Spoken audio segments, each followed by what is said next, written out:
प्रणाम। मैं हूं राजेंद्र देव। रामचरितमानस की चौपाई है, विनय न मानत जलधि जड़, गए 3 दिन बीत। विनय न मानत जलधि जड़, गए 3 दिन बीत। बोले राम सकोप तब, भय बिनु होई न प्रीति।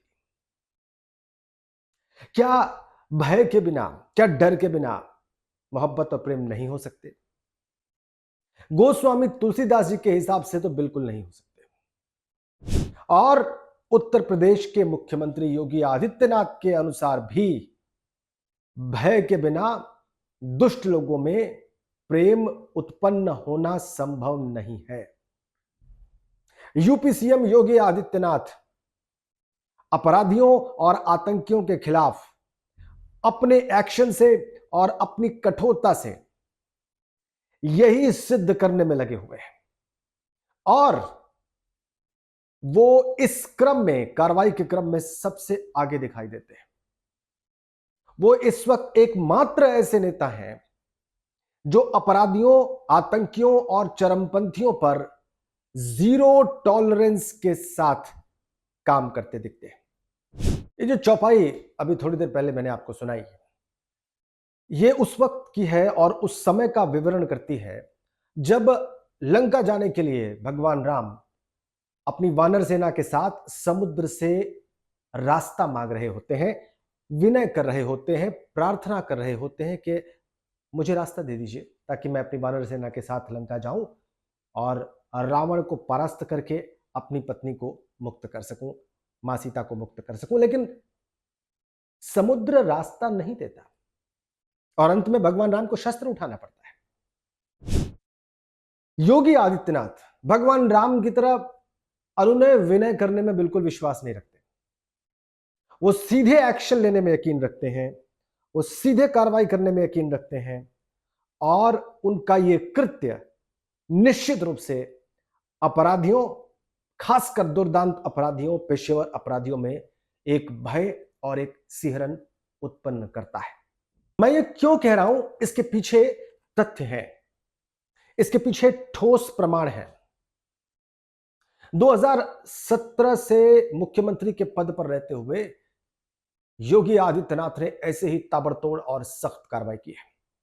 उनका बुलडोजर गरजा है, खासकर दुर्दांत आतंकियों के घर पर जब बुलडोजर गरजा और उनके ठिकानों को गिराया गया तो इसका खूब शोर मचा। आतंकियों और अपराधियों से परेशान जो लोग हैं पूरे देश में, उन्होंने योगी आदित्यनाथ की इस कार्रवाई का भरपूर समर्थन किया। वैसे आलोचकों ने इसका विरोध भी किया, इसे संविधान विरोधी भी बताया, वो एक अलग पक्ष है। लेकिन ये इतना लोकप्रिय हुआ कि पूरे देश में इसकी नकल होनी शुरू हुई। मसलन मध्य प्रदेश में इसकी खूब नकल हुई। बुलडोजर एक सिंबल बन गया आतंक और अपराध के खिलाफ कार्रवाई का, दुर्दांत अपराधियों के खिलाफ एक्शन का। और अभी आप ताजा मामला देखिए, अब जब पहलगाम में आतंकियों ने भारत की आत्मा पर हमला किया, निर्दोषों को भून डाला, पूरे देश में इसके खिलाफ गुस्सा था और केंद्र सरकार ने जब आदेश जारी किए कि जल्दी से जल्दी पाकिस्तानी नागरिक भारत छोड़ दें, उस वक्त यूपी के सीएम योगी आदित्यनाथ ने सुनिश्चित किया कि पाकिस्तानी नागरिक जो उत्तर प्रदेश में हैं वो अविलंब, बिना देरी के प्रदेश छोड़ दें। उन्होंने खुद मॉनिटरिंग की, उन्होंने सुनिश्चित किया कि जल्दी से जल्दी ऐसा हो और ऐसा करने वाला उत्तर प्रदेश देश का पहला राज्य बन गया। इसके अलावा इसी अवधि में उन्होंने भारत नेपाल सीमा पर जो 10-15 किलोमीटर का इलाका है, जो बहुत सेंसिटिव है, जहां पर कई बार इंटेलिजेंस की रिपोर्ट्स आई कि आतंकियों के घर हैं, ठिकाने हैं, वहां पर जितने भी अवैध निर्माण थे, अवैध धार्मिक निर्माण थे, उनको भी ढहा दिया गया, उनको भी नष्ट कर दिया गया, उनको भी नेस्तनाबूद कर दिया गया। और इस पर भी एक्शन खुद यूपी के सीएम योगी आदित्यनाथ ने सुनिश्चित किया। यह तय है और यह प्रमाणित है कि दुर्दांत आतंकियों के भीतर उनके एक्शन का खौफ दिखता है। इस्लामी चरमपंथी उनसे घबराते हैं, उनसे खौफ खाते हैं और उनके एक्शन आम लोगों में चर्चा का विषय बनते हैं। जो लोग समाज में कानून का खौफ देखना चाहते हैं, कानून का डर देखना चाहते हैं, कानून का पालन होते देखना चाहते हैं, वो उनके एक्शन से बहुत खुश रहते हैं। लेकिन वो लोग जो कि कानून के अनुपालन में ढिलाई बरतने के समर्थक हैं, जो कि लिबरल सोच के नाम पर असल में इन अपराधियों और आतंकियों को पोषित करते हैं, उन्हें संभवतः उनकी यह कार्रवाई पसंद नहीं आती, वो उनकी आलोचना करते हैं। लेकिन मुख्यमंत्री योगी आदित्यनाथ इन सब आलोचनाओं से बिल्कुल उन पर कोई प्रभाव नहीं पड़ता, वो अडिग रहते हैं, वो आगे बढ़ते चले जाते हैं और साफ सोच अपराध और आतंक को लेकर अनएपोलोजेटिक, जिसको अंग्रेजी में कहते हैं, अपने एक्शंस को लेकर जो अनएपोलोजेटिक अप्रोच है योगी आदित्यनाथ का, वो लगातार लोगों में लोकप्रिय हुआ है। भारत के असंख्य नागरिक